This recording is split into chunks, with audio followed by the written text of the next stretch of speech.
saw her today. She said, "How are you feeling?" And the truth is, I'm terrified.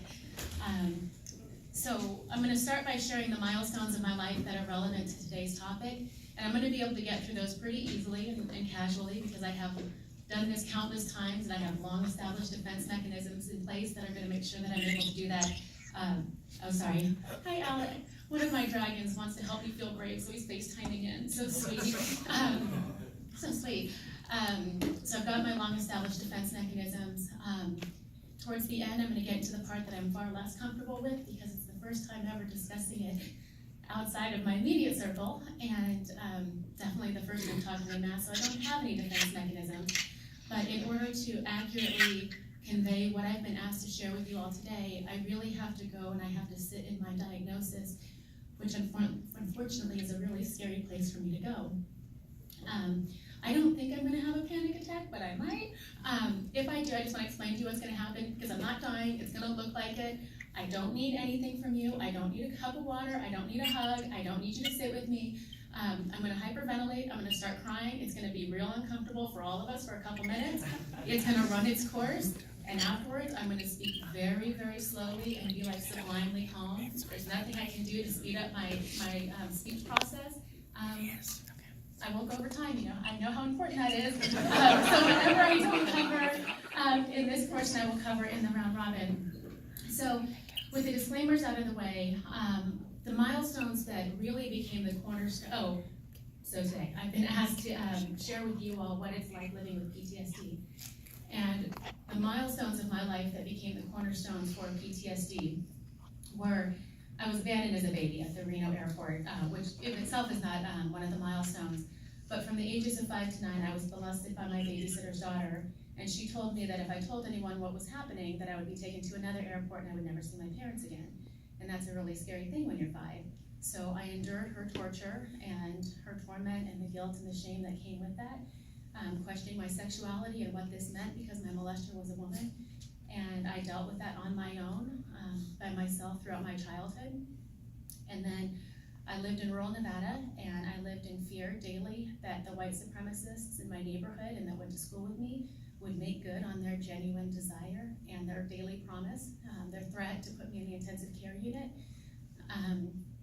In college, I was sleeping one day and was awoken unexpectedly by an attacker. I fought for as long and hard as I could before being sexually assaulted.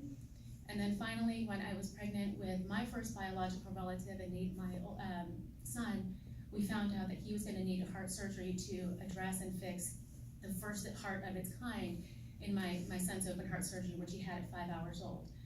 Now, I've had a lot of other traumatic experiences that bring their own emotions and experiences and memories with them, but the two common denominators with those 4 milestones is an overwhelming sense of powerlessness and an all-consuming fear. And so when my PTSD is triggered, that is what I feel. It is an overwhelming sense of powerlessness and a fear so powerful that it can suffocate me. PTSD is picky. She's a picky host. Now, she gives VIP treatment to anxiety and depression because it's a party and she likes that. But PTSD is very particular in how I'm triggered. Some of those conditions I know, some I don't, some she keeps a secret for herself, so I'll never truly be free from it. But whether unconscious or conscious, a trigger can bring me to my knees in a second. It can level me. And the one thing that you need to know, I'm a badass. I don't back down from fights. I don't stand a chance against PTSD. My first trigger, which is the less severe of the two, is when I'm awoken unexpectedly by somebody, which made toddler and baby years really fun for me.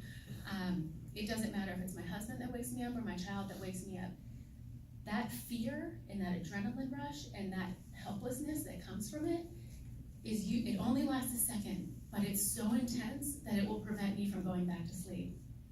My second trigger, which is by far the more severe of the two, because I have to deal with it and have to face it every day. My second trigger are when lights are being left on in a room and it's not in use. So I've been looking at under the slits in all the rooms, and you see this little strip of light.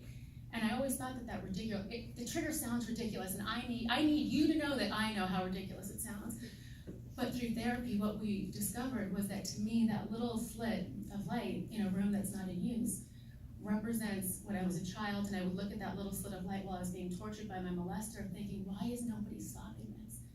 Like, why isn't this getting fixed? And why isn't anybody saving me? So every time I see that trigger, that's kind of where I rewind to. And sorry, I'm breaking a Miss America cardinal note because I've got my notes here, because my mind's all over the place. For the most part, the light's really only affecting me with my personal space. If it's my home or my office, and 99% of the time it's pretty manageable, but I still have my days. And on days like today, when I'm anxious and I know I'm gonna be doing something scary, I have to build in 20 minutes of what I call parking lot panic and prep time, which is when I sit in front of a really big building that I know is gonna have triggers throughout, and I sit in my car and I mentally prepare myself for walking through that building, knowing I'm gonna face those triggers. And usually as I prep, I can throw myself into a panic attack, which sounds awful, but if I can get it out of the way on my terms in the privacy of my own car, that gives me the little bit of control I need. I don't not fight. I'm programmed to fight and I'm programmed to win. But if I'm gonna coexist with my PTSD, I have to acknowledge it, I have to respect it, and I have to accept the fact that it has power. Because if I deny it, or ignore it, or insult it, or get angry at it, I'm gonna provoke it, and it's gonna flex and prove what we both already know.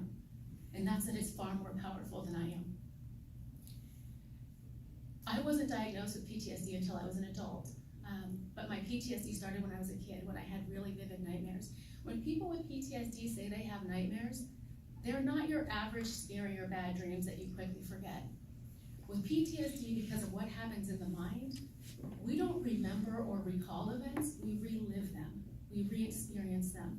And so everything that's associated with the initial traumatic event, we re-experience it, we live it, we feel the sensations, we feel everything. And it does, and because it originates in our mind, it knows everything to do to make it all consuming, and it does it without mercy. And because I had I established PTSD so young, I don't only relive my molestation, I relive each of those cornerstones, and it's not easy. And I think that this is the part that if I'm going to have a panic attack, it's now, because I have to actually step in to the PTSD to explain to you what it's like. It had actually been a while. It had been a while since I'd had a PTSD episode, and I really attribute that to my year as a dragon.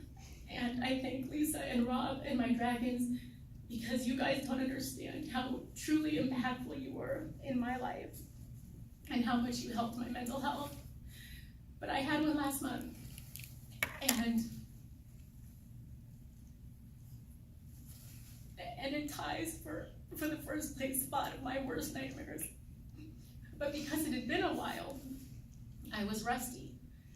And so I was diagnosed as an adult, but I learned as a kid, lucid dreaming is a really effective therapy for people with PTSD. And I've been doing it since I was a kid, and I did it on my own. What lucid dreaming gives me the ability to do is when I dream or I'm in a nightmare, I'm fully aware that I'm in a nightmare. And as such, I can rewind, fast forward, I can alter characters, I can switch perspectives, I can try different scenarios, and I will stay in my nightmare as long as I have to in order to conquer it, as long as it takes. And because I was rusty, my last nightmare took me 2 hours and 37 minutes of experiencing the most unimaginable, unsettling, terrifying thing you can possibly imagine. And so, to answer what it's like living with PTSD, I really sat with it because I knew I'd be sharing this with you all. And the best way that I can explain it is that every single second of every single day, I'm inches away from the deepest, darkest well you can possibly imagine. And it might be beside me, it might be in front of me, it might be beside me, but at any moment, I can slip in, I can fall in, or on days like today, I could jump in. And what I do, I plummet, and I go straight to the bottom. And you might be able to look in and say, man, that is dark, that is scary. but I'm the only one that can get to the bottom. That bottom 10 feet, that's reserved for me and me alone. And that bottom 10 feet is more horrifying and more terrifying than anything you can imagine. Because that's where the nightmares happen. And those bottom 10 feet, the walls are so slick, and there's nothing to grab onto.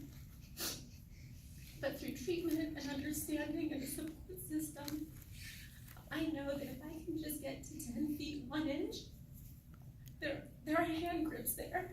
I just have to find it. And for the luckiest of us, there's a rope waiting for us. And there's somebody at the top who's willing and able to help pull us out. But I have to get out of the bottom 10 feet on my own, because I'm the only one that can be down there. And that's PTSD.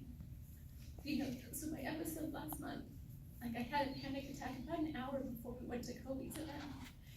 And the whole time I was thinking, like once I got there, I was like, gosh, do they notice? Do they notice that my speech is slow? Do they notice that my synapses aren't firing on all cylinders? Do they notice that I'm hypervigilant and everything about my children playing right now is terrifying me? And that's PTSD. It's the anxiety that will be triggered. It's the anxiety that once we get out of the well, everybody's gonna notice. It's the depression and the terror that awaits us at the bottom of that well. It's the shame, knowing that we're at its mercy. And it's living knowing that we can't control all of our triggers. We can simply do our best to control the response. And on any given day, those of us with PTSD are trying so hard to make sure that our mental health doesn't affect or impact those that we love or limit the person that we're trying to be. And we're trying so desperately to control our triggers in a world that we can't, or trying to control our responses to triggers in a world that we have no control over the triggers themselves. We live among you and we're trying so hard to blend in. Some days are easier than others. Some days are harder than you can imagine. And all of them are scarier than you would wish on anybody. Which is why I implore you to have compassion. Because we are living with something more terrifying than we can explain, and so much worse than you can begin to comprehend. And your compassion, it goes a long way. Kindness is nobody's trigger. And what compassion does is it lends your strength to us, and it gives us a little bit more power to deal with something that's so much more powerful than we are. So that's, sorry, I'm so scared right now.